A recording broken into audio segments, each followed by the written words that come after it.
to your opponent as like a tag. Just to trigger it in your mind and remember it. What we're going to have a look at,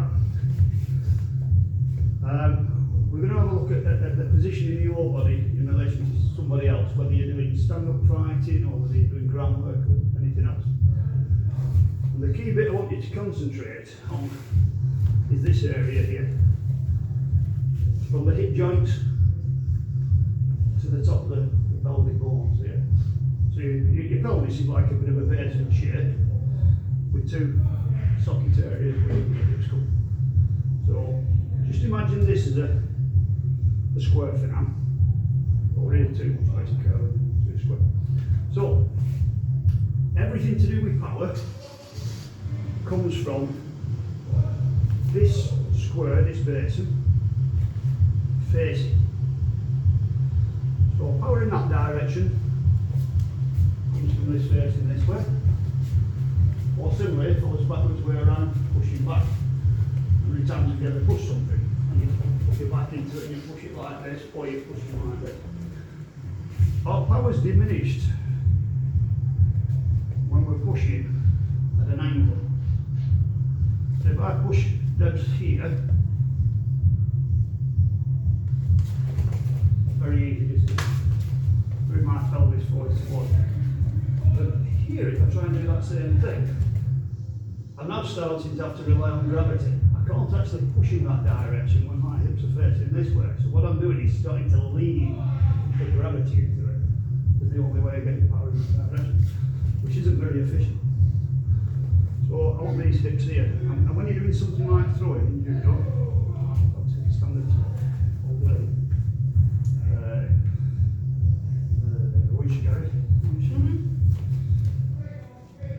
So there's a throw that's done here to trick somebody backwards. Lift up the back leg. If Debs puts a bit of resistance into it and I come on that side angle, you say, well, and I'm actually losing balance in the direction of my pelvis. So when I'm doing this same throw, what I need to do is, once I've made the entry, I need to square the hips up again. Can you see how the hips on the changes? So she can resist it while I'm on the angle. But once I turn the hips back in now, I've got my kind of power line back. And if you think about it, it makes a lot of sense. Because when you walk, your whole body is designed to go in this forward line or this backward line. We don't walk like this. It's just not very efficient and we're falling over our own feet and losing balance. It's designed to go this way. So, back to that throw.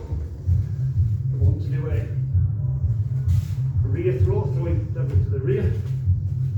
I've got to turn the hips this way, so whether I'm going for a throw here or here, I've got to square the hips back. Right, just leave your leg there for a second, let them stretch. So, I'll go side on. Deborah's got control of me. If I turn the hips back in, I get the power into it. If I'm throwing that way, exactly the same. I turn in here, and I'm angled, and just step around it, I've got nothing.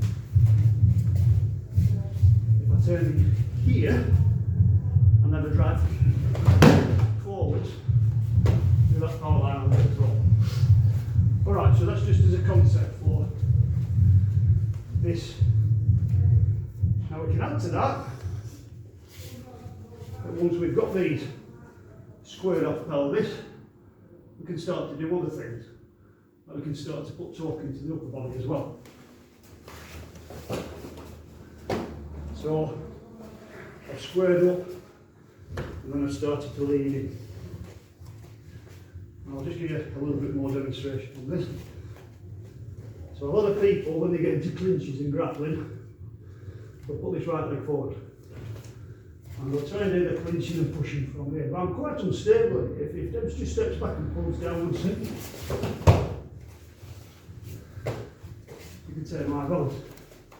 Similarly, if you start trying to push me to the side a bit or something like that, just come. Now, if I leave the shoulder here, just look at the angle of the pelvis. And you see I've got the same connection up here. This is pretty much square now. So now when she pushes me,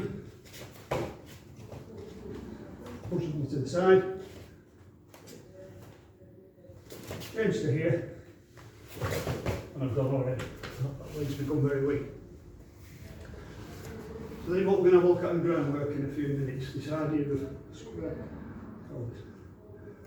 So if I'm the one who wants to be dominant, and I'm doing that by squaring my pelvis up to face my opponent, what do you think I should be trying to get my opponent to do? Not be square. Not be square. Exactly. I don't want my opponent to be square. So, back to the standing example. Here she'll step a leg back maybe if I'm pushing her. Okay, so she's not square now.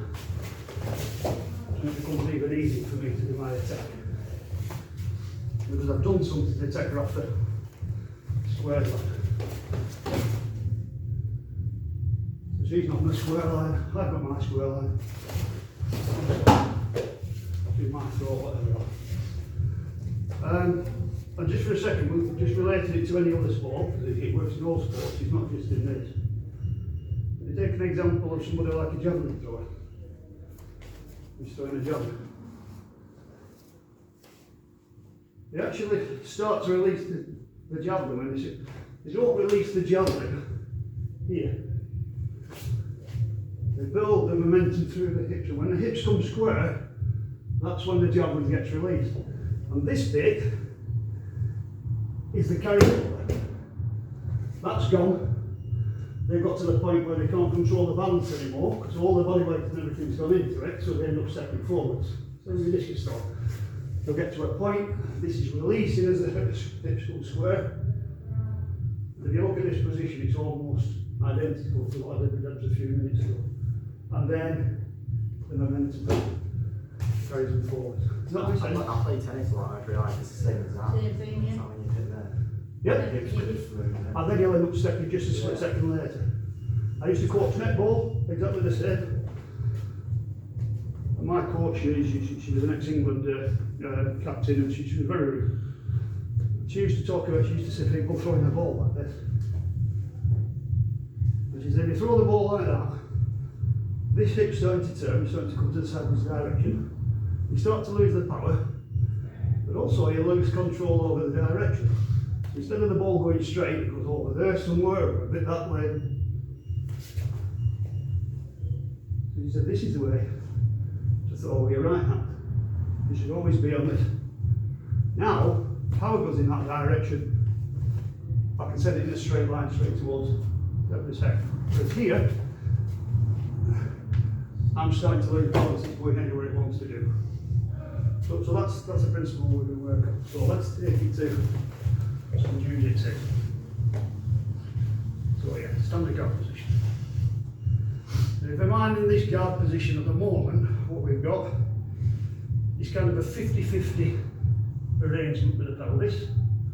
Mine is, well, if it was on a hinge and I tilted it forwards, my pelvis, my square is facing Deborah, hers is facing me. So if she wants to push into me and come up on her knees, she's projecting her pelvis to me. If I want to stack her, I'm projecting my pelvis like that way. She's got a slight advantage over me in one respect, and I've got an advantage over her in another respect. Her advantage is she's got gravity on her side. So she's got the pelvis, but she can also lean weight into it. So she comes up and pushes, she's got gravity. What I've got is I've got the surface to push off. So when I do the reverse, what I'm actually doing is creating some friction here on my elbows, and I'm starting to project into it. If I really get some friction between my elbows and push back now, Red. If I take all this friction away, she does the same thing. I'll slide back where I came from. it's all about pushing this square into the ball. So yes, I can walk in, get some friction, I feel fairly comfortable. You've seen some of Glenn's videos of this last week from the seminar the other week with Matt Thornton. This is a position that's used a lot. Okay, we're going to have a go at all this, isn't it? So, going back to what you said a few minutes ago when I asked a question. My objective is to be square on, but I want Deborah to be off the square line. So when she starts her push, I've got to start bringing my legs into play. And all I'm really doing is just redirecting. I'm not trying to stop her. I want to have the power to stop her.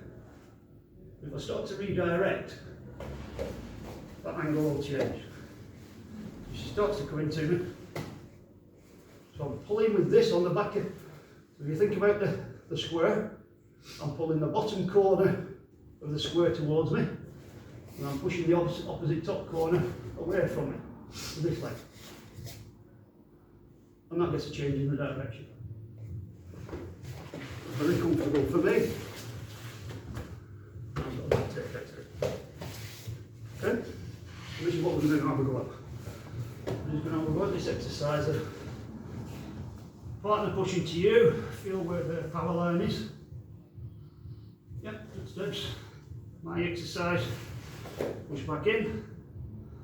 A little bit of resistance, I'll try and hold this, just maintain this friction to the floor.